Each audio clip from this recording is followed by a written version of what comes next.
Yes, well, as we get older and older, I'm 77 right now. You can't live forever, you know. So if this procedure I'm going to have to clean the blood doesn't work, then I've got probably a few more months to make it before my kidneys shut down, you know. So that's kind of why I'm kind of going along with the interview at this time. You're seeing that what you went through is just too important for people not to know about. Yeah. Yeah.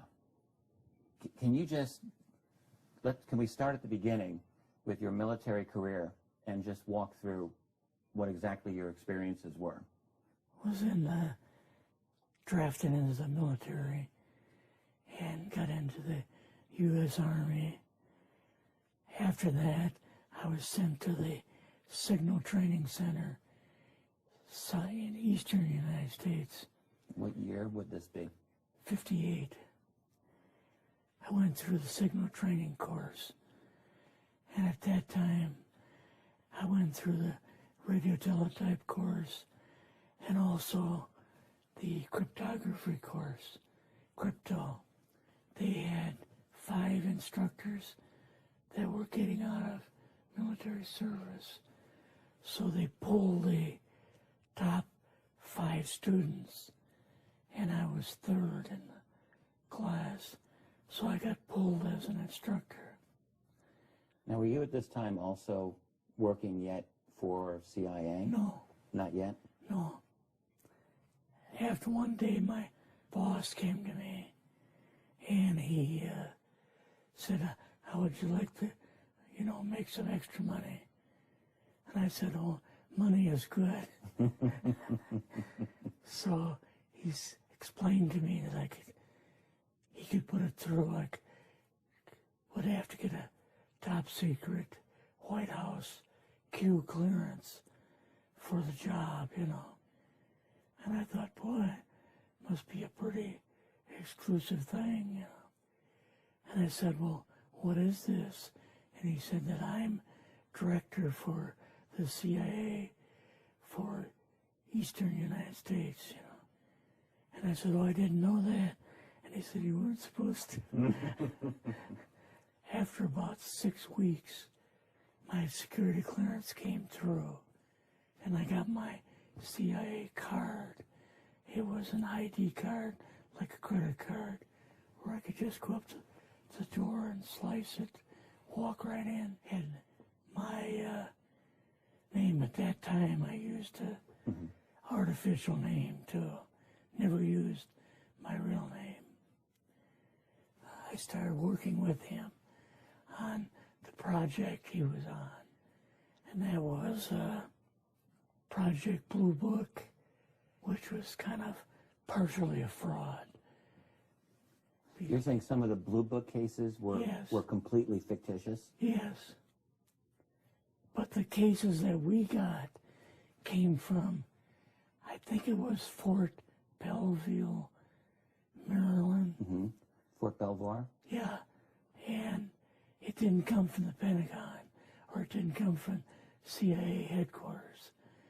But we would get reports about a certain sighting that they had in Mexico or Italy or something like that. And then we had people that would follow through on it, that would go out and interview the people to see if they were nutcases or if it was real, you know. They'd be going overseas frequently? Yeah, I wasn't, but I always stayed statewide. But the people we had working with us from the CIA would do that. We would get like a new report probably a couple times a week. I was coming into the Army fresh off the farm, you know, so I really didn't have much knowledge of anything, but my boss filled me in on Project Blue Book, and what they had found so as far as grays and aliens and the Roswell incident. How did you feel when this first got dumped on you? When you first learned about this? I was just kind of overwhelmed with all of this, you know. And I said to him, I don't know if I'm going to be able to be a judge of this type of thing. What's real, what's not, when I don't have much knowledge of it, you know. So... What did he say? He said, well, we have to build the information as we go, and you'll see how this thing is working out. And then the other thing is, of course, you really weren't able to tell family or close friends, obviously. No, I couldn't tell anybody. In fact, I had to take a vow that I wouldn't tell anybody. A lot of it for 40 years, and more of it for 50 years, which is up in 2010. You're doing all this crypto work. You're looking at images, photographs, video. It's 1958, maybe the fall of 58. What happened after this? At that time, the Project Blue Book thing kind of went pot, you know. If you remember, back in those days, they kind of declared it as a nothing, you know. Mm-hmm. Right. And they were telling the world all UFOs are misidentifications, hoaxes, balloons. Psychological issues, whatever. Yes. Yeah. So my boss came to me and he says, we've both got a new assignment. And he says, oh, I said, where are we going? Oh, he says, we're going to the Capitol. We're going to be part of the Eisenhower push. He's trying to find out something about all about these aliens that MJ-12 was supposed to find out, but never sent back reports to him. The MJ-12, the UFO control group, were they calling it MJ-12 at that time? Yes. They called us in, went into the Oval Office, and President Eisenhower was there and Nixon, and they said, we called the people in from MJ-12 from Area 51 and S4, but they told us that the government had no jurisdiction over what they were doing. So being a general, past general, you didn't tell them to go to hell without any real good reason, you know. Mm-hmm. So he said, I want you and your boss to fly out there. I want you to give them a personal message. He says, I want you to tell them, whoever is in charge, tell them that to get in, they have this coming week, to get into Washington and to report to me. And if they don't, I'm going to get the First Army from Colorado, and we're going to go over, we're going to take the base over. I don't care what kind of classified material you got. We're going to rip this thing apart. Eisenhower was going to invade Area 51. Yeah, with the First Army. So you go out with your superior. Yes. You fly out. You land. What happens? Can you describe this whole process? What you saw? They took us the 13 or 15 miles south to S4 and like different garage door openings. Okay. And in these garage door openings, they had like different saucer crafts. The very first one had the Roswell craft in. It was kind of crashed up, but apparently every alien that was in it died except for a couple. So you see the Roswell craft, and what are some of the others that you see? Well, the Roswell craft was really strange because it looked like real heavy aluminum foil. We could rock next to it, and you could rock it. The whole thing probably weighed 150, 300 pounds. Could they tell what the source of power was of this craft? Yeah, it was like a reverse gravitational thing of some kind. In fact, one later on, I got the mathematical code for reversing gravity in a 3x5 card. I guess there are different types of grays and so on. How did you see that evidence? Well, at the later on at S4, we viewed the autopsy film, and then the colonel said, "What we've got in here is we're interviewing a gray alien." All right, right there. How did you feel at that moment? Well, I thought, boy, we had no idea we were going to see the real thing. All we saw was film. You had to have a little bit of heart racing at that Yes. moment. My boss was able to go in and had like a partial interview with him. So what did this gray alien look like? Could you describe him a little bit? This one looked a little bit oriental.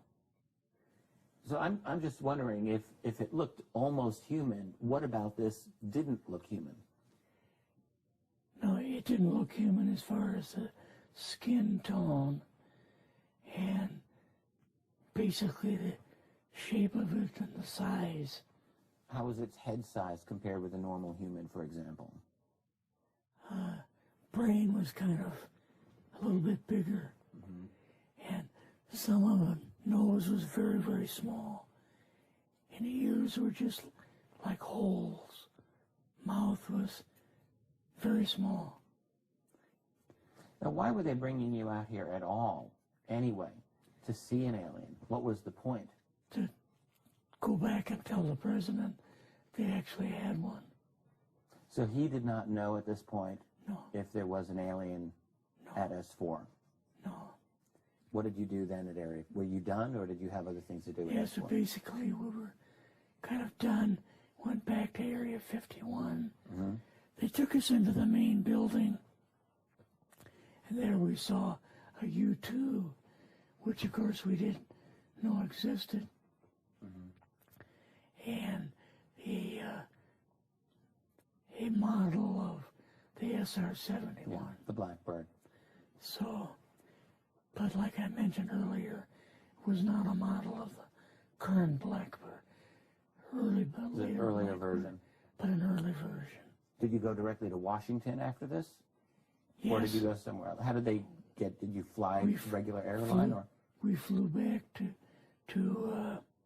the commuter plane back to the air base, and then took President Eisenhower's Lockheed Electra back to Washington. You and your supervisor, Yeah. superior officer, and now you're meeting with the president? Yes. Can you describe this?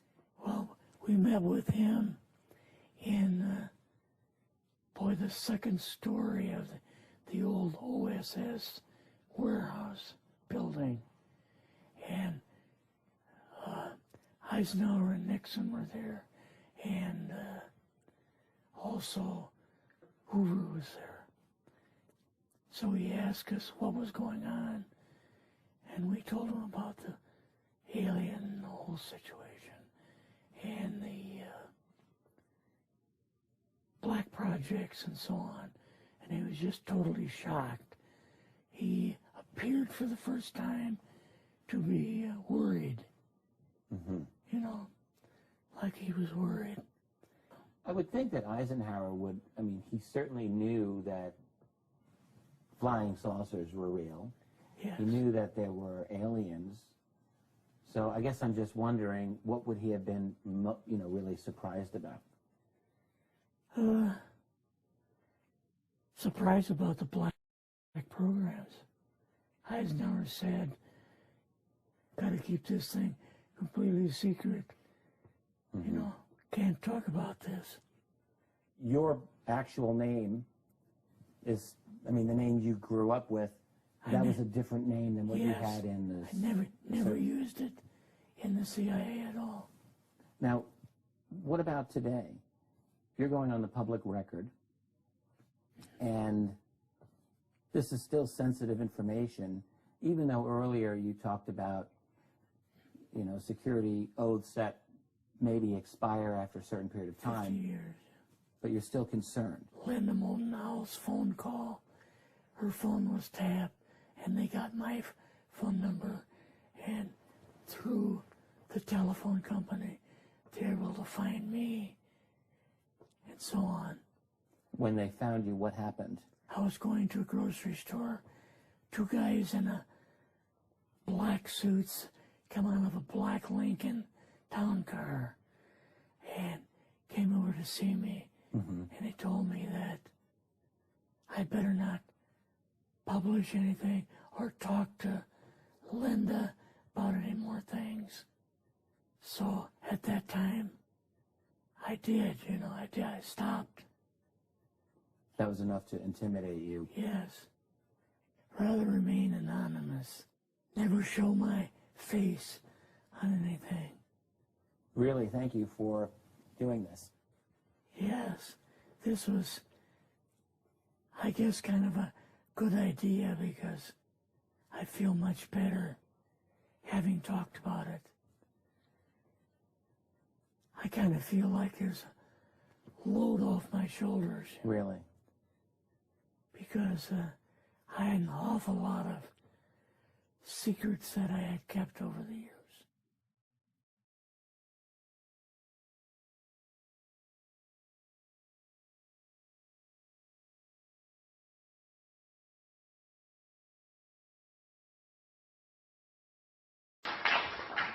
Since then, I've learned a lot from many sources, including a number of the fantastic witnesses that we have heard these last 4 days. They were so outstanding, I was just really blown away with them, the amount of information that was available.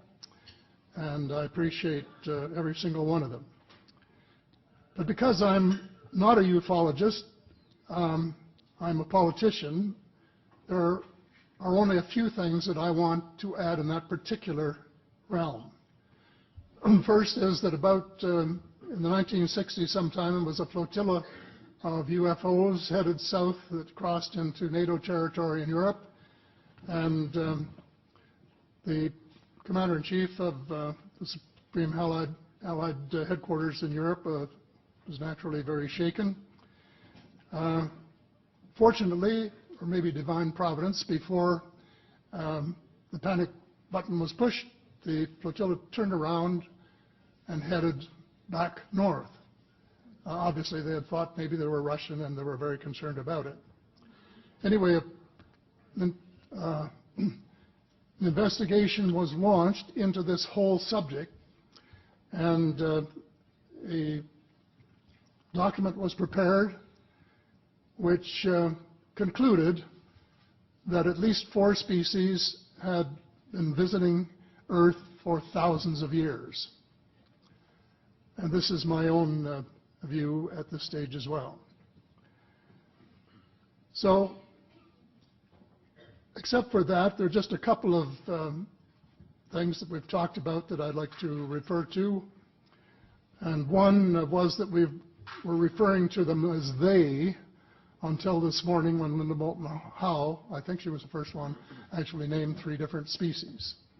I have brought my latest book called Light at the End of the Tunnel, The Survival Plan for the Human Species, as an aide-memoire, and I named 5 different species here. I'm aware of more now. As a matter of fact, I saw a document just a few days ago that mentioned 20. And I think you, Mr. Chairman, were interested in some of the places they might come from. And I have in here Zeta Reticuli, R-E-T-I-C-U-L-I, Reticuli, the Pleiades, Orion, Andromeda, and the Altair star systems. So I don't think we can any more refer to them as they, because they're not an amorphous mass. They are different species and consequently may have different agendas. I don't think we can say that they all have the same agenda any more than we could say that the United States, China, and Russia had the same agenda. Our real interests may be very similar, but as of now, our perceived interests are still quite far apart. One more observation before I begin what I want to say, and that is that we spent quite a bit of time talking about the 66-year-old cadavers. And I was glad to have Linda this morning finally say that there are live ETs on Earth at this present time, and at least 2 of them probably working with the United States government. The other species that I learned about not too long ago was called the tall whites. And this is when Paula Harris broke the story just a few years ago. And through her good offices, I had the chance to talk for about 3 hours with former Airman Charles Hall and listen to this absolutely fascinating story of how he was working with, first of all, he was scared out of his skin, but after that, when he got to know them, how he was working with, and finally they became to trust each other and have a good working relationship with the tall whites at the gunnery range at Indian Springs in Nevada. And these tall whites were living on United States Air Force property and working in cooperation with the United States Air Force and sharing technology with them. He wrote a book, incidentally, called Millennial Hospitality. There are 4 different versions, but Paula says that Millennial Hospitality number 2 is the best. I think that's the one I read, and it's a very interesting read if you want to sort of get inside the problem of what it's like to bump into these people floating across the terrain in the desert. Enough on that for now. My interest is in full disclosure. And my only caveat is I think probably I would say 95 to 98% full disclosure. I know of 1 or 2 things that I'm not sure should be in the public domain, at least yet. They will be someday, I'm sure, but not maybe immediately. But just as children survive the idea of the Tooth Fairy and Santa Claus when they become adult, I think that tax-paying citizens are quite capable of accepting the new and broader reality that we live in a cosmos teeming with life of various sorts. The fact that some other civilizations are more advanced than we are may be humbling, but that could be a necessary step in our survival.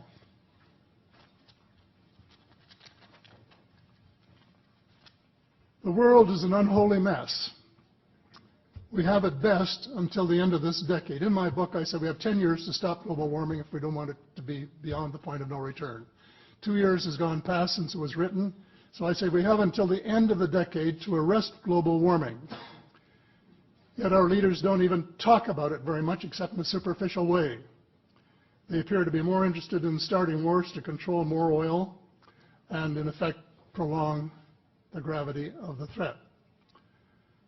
Of course, even if they took the problem seriously, they wouldn't have the finances to finance the transition from oil to the clean economy, to clean energy, because we have an infinitely silly banking and financial system in the Western world.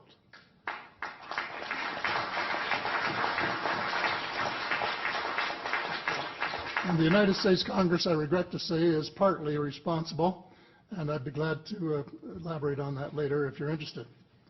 And finally, they need the technology for clean energy.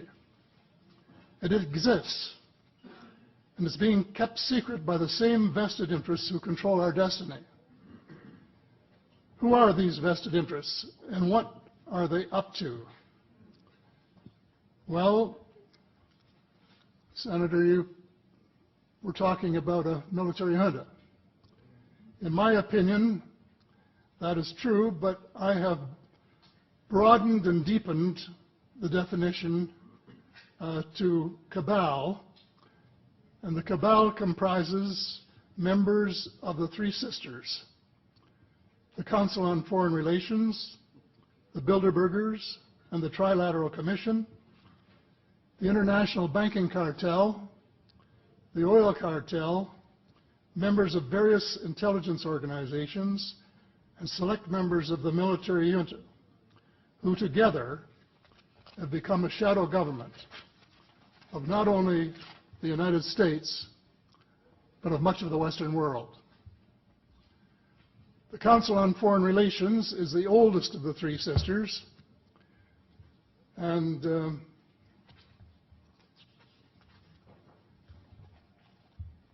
as early as October 1940, years before Germany surrendered to the Allied armies and to vaporize Hitler's vision of empire, the Council's Economic and Financial Group drafted a memorandum outlining a comprehensive policy, quote, to set forth the political, military, territorial, and economic requirements of the United States in its potential leadership of the non-German world, including the United Kingdom itself, as well as the Western Hemisphere and the Far East. The Council made absolutely no effort to disguise, where's that? Right next page, yeah. The Council made no effort to disguise the fact that the purpose of the Grand Area and later world hegemony was to support an expanding U.S. economy, to provide it with raw materials and markets for its products.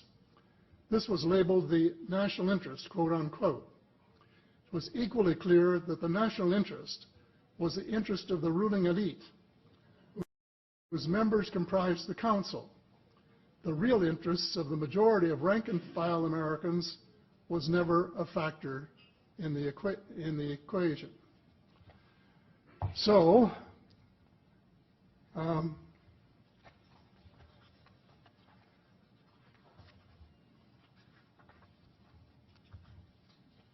Mr. David Rockefeller, who was a member of all three of the sisters, is quoted as saying this at a meeting of the Bilderbergers in Europe.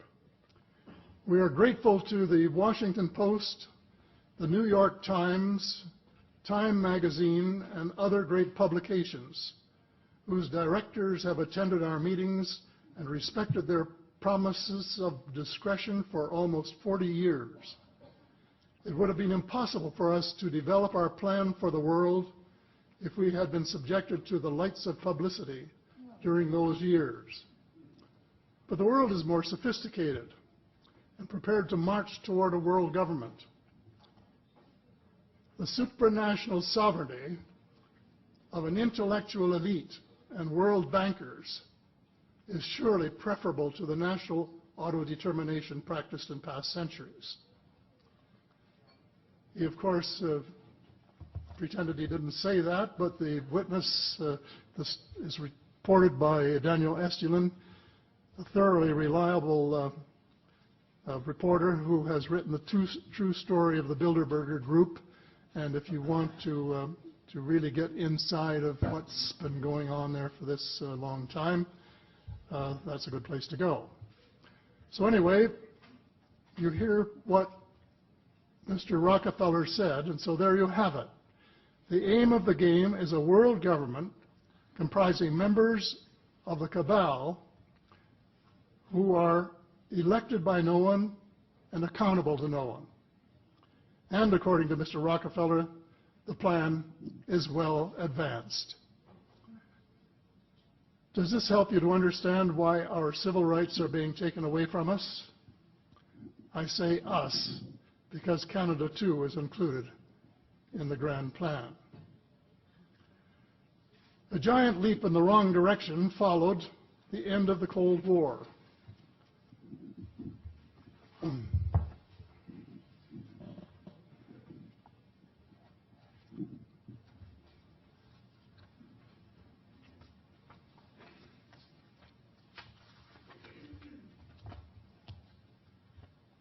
No one could have been happier than I was when the Berlin Wall came down on November the 9th, 1989.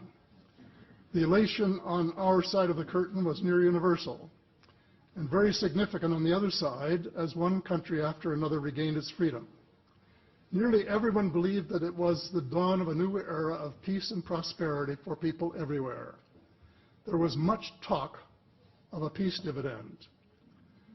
The prospects were dazzling in their scope and diversity. It was a unique and God-given opportunity for a new, braver, and fairer world. We blew it. We blew the chance of a lifetime to do good things. A small group of zealots undermined our golden opportunity to pursue peace, not war, and little did we dream that they had a vastly different vision of the new world order. Their plan, which is now commonly known as the Project for a New American Century,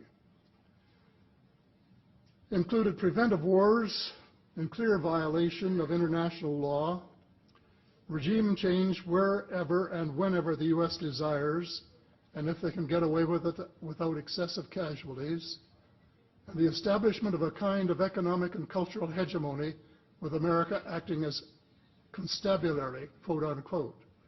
That was their word, globally. This was to be accomplished without authority of the United Nations and without the restraint of existing international treaties. It would involve a military buildup unprecedented in peacetime history and could trigger an arms race, which is precisely the opposite of the peace dividend that the world had rightly looked forward to. The Machiavellian scheme involved secret police, the curtailment of civil liberties in defiance of the U.S. Constitution, and a moribund economy operating way below its potential. Exactly those features for which the Soviet Union was held in contempt. The initial draft of the document was so controversial when it was leaked to the New York Times that it had to be rewritten, but it was not changed very much, just the cosmetics, enough to make it politically acceptable. So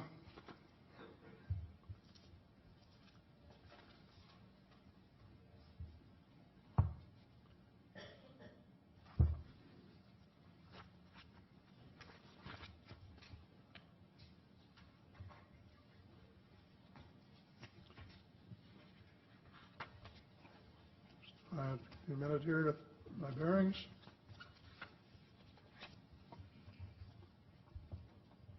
The document said this: well, it may have been easy to persuade President Bush to abandon his stated policy of not getting America more deeply involved in international affairs, but persuading the American people would be more difficult. Sophisticated Americans would question such a giant sea change in policy. The authors of Rebuilding America's Defenses, Strategy, Forces, and Resources for a New Century recognized this difficulty from the outset, because their document contained the following sentence: further, I'm quoting, further, the process of transformation, even if it brings revolutionary changes, is likely to be a long one, absent some catastrophic and catalyzing event, like a new Pearl Harbor. Well, it wasn't too long before they got their catastrophic and catalyzing event. Terrorists struck the World Trade Center in New York and the Pentagon in Washington on September the 11th, 2011. And incidentally, they have removed the sentence about Pearl Harbor in the document that you can now get if you went to the internet to find it. Almost the whole world mourned. Canada mourned. The overwhelming majority of Muslims condemned the treacherous attacks. My sympathy for the friends and families of the injured and dead was genuine and unwavering to this day. My sympathy for the U.S. government began to grow a bit thin, however, when I heard President Bush cite the reasons for the attack. And I quote, "Why do they hate us?" he asked rhetorically in an address to the Congress. "They hate what they see right here in this chamber, democratically elected government. Their leaders are self-appointed. They hate our freedoms, our freedom of religion, our freedom of speech, our freedom to vote and assemble and disagree with each other. I felt sad when I heard the President's word. I assumed that he believed what he was saying. But if that were true, he was profoundly ignorant of the real thoughts and feelings of people in other parts of the world. If he wanted to hear the truth, he should have listened to Osama bin Laden, who was well informed concerning the origins of the kind of fanatical hatred of the United States which has led to such treachery. This is his version of events. Every Muslim must rise to defend his religion. The wind of faith is blowing, and the wind of change is blowing to remove evil from the peninsula of Muhammad. Peace be upon him. As to America, I say to you and its people a few words. I swear to God that America will not live in peace before peace reigns in Palestine and before all the army of infidels depart the land of Muhammad. Peace be upon him. That is clear enough. The dislike of America has nothing to do with democracy versus dictatorship, or wealth, or freedom of religion, or freedom of assembly. It is directly related to American foot-dragging and stick-handling a just settlement of the Palestinian question. Mr. Hellyer, I hate to interrupt. Time has expired, but I'm very happy if the panel has no objection to allow another minute or two to finish your statement. How much time do you think you need to finish it? I think probably somewhere between 1 and 5 minutes, most. I think we'll give you 2 minutes to finish your statement, as much as I'd like to grant more. Thank you. Okay. In short, American foreign policy was the root of the conflict. So here we are more than a decade later fighting another war that can't be won. There is no country on earth powerful enough to protect its citizens against fanatical hate, as we learned from the Boston Marathon. And the mere attempt to pursue the impossible pits neighbor against neighbor and the state power structure against everyone. All of the freedoms won by the millions of men and women who fought and died in World War II are being flushed unceremoniously down the drain. The only hope of peace is a negotiated settlement. This will require a paradigm shift in American attitudes. It involves a de facto renunciation of the plan for a new American energy and the adoption of a pledge of cooperation with all humankind to build the kind of world which we are collectively capable of. Young people everywhere need to be challenged by a noble cause. They need to be involved in arresting global warming, creating a banking system that is just and sustainable, and lead the way in the transformation to the new reality that we have to live in harmony with our celestial neighbors, as well as seeking peace on earth. In a word, we have to become spiritual beings and practice the one tenet that the world's major religions have in common, and that is the Golden Rule. In this field, too, and I just want to read one paragraph at this time, if you'll allow me, Mr. Chair. Well, we will allow that, but there's only about 30 seconds, so I hope you can conclude it with that statement. Fast. Thank you.